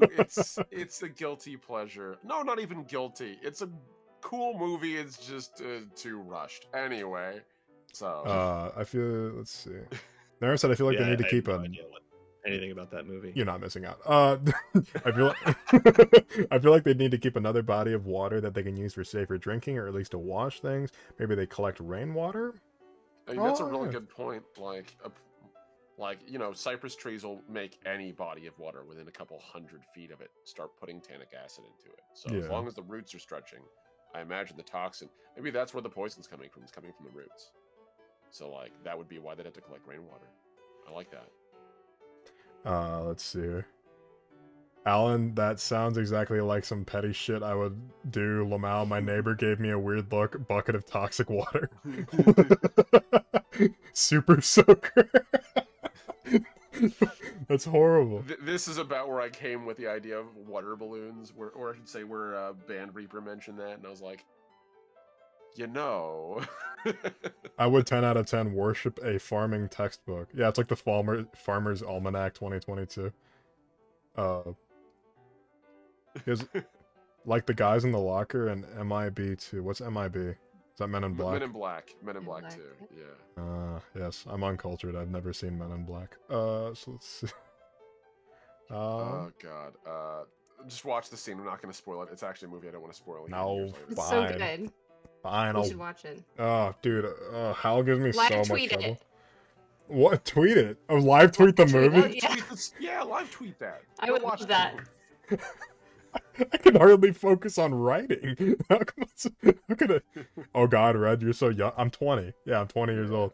Yeah, I've. If you want to talk about younger people, we were discussing earlier that I haven't played Magic: The Gathering since before Red was born. Yes. Yeah. No. Carbon dating ourselves using red as a ruler is actually kind of a tradition on the show at this point.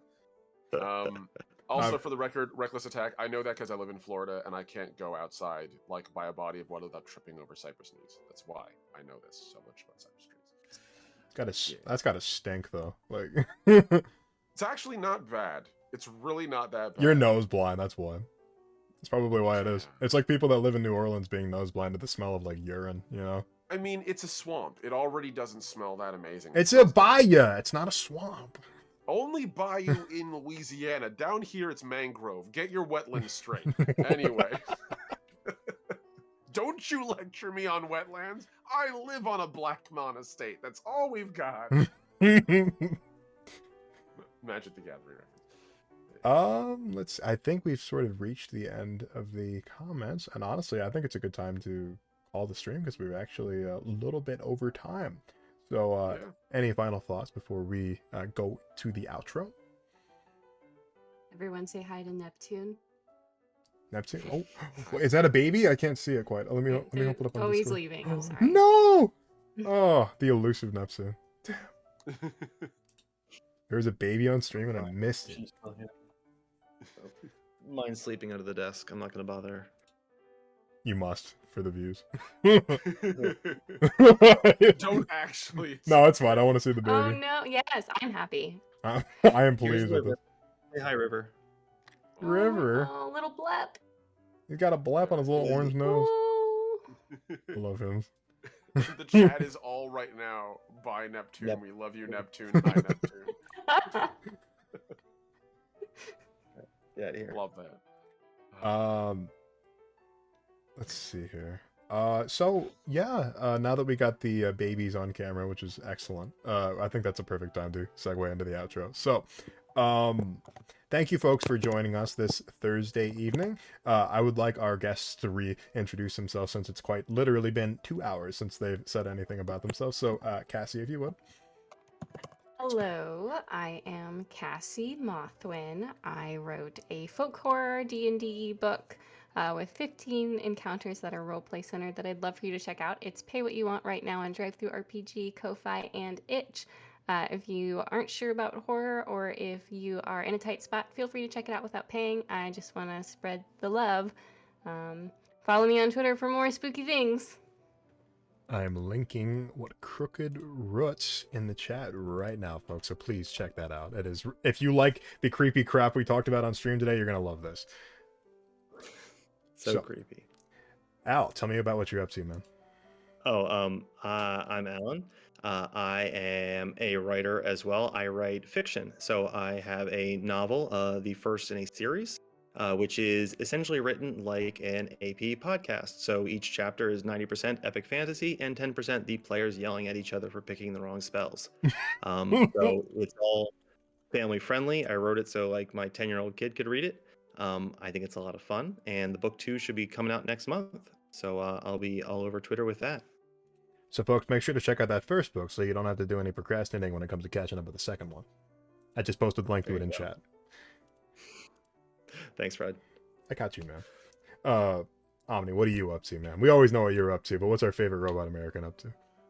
Right, so I currently, during the stream, been working on the AS Caltrop core game. A great deal of it, actually. I'm, at this point, we're pretty much good to go. I'm just writing the last little bits of the DM section of it. Just like the 1 or 2 like fluff pages of how to run like monsters and such.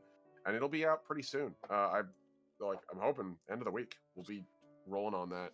And other than that, I've been working on the Legacy TTRPG demo, and I'm hoping to get that done over the course of this next month as well.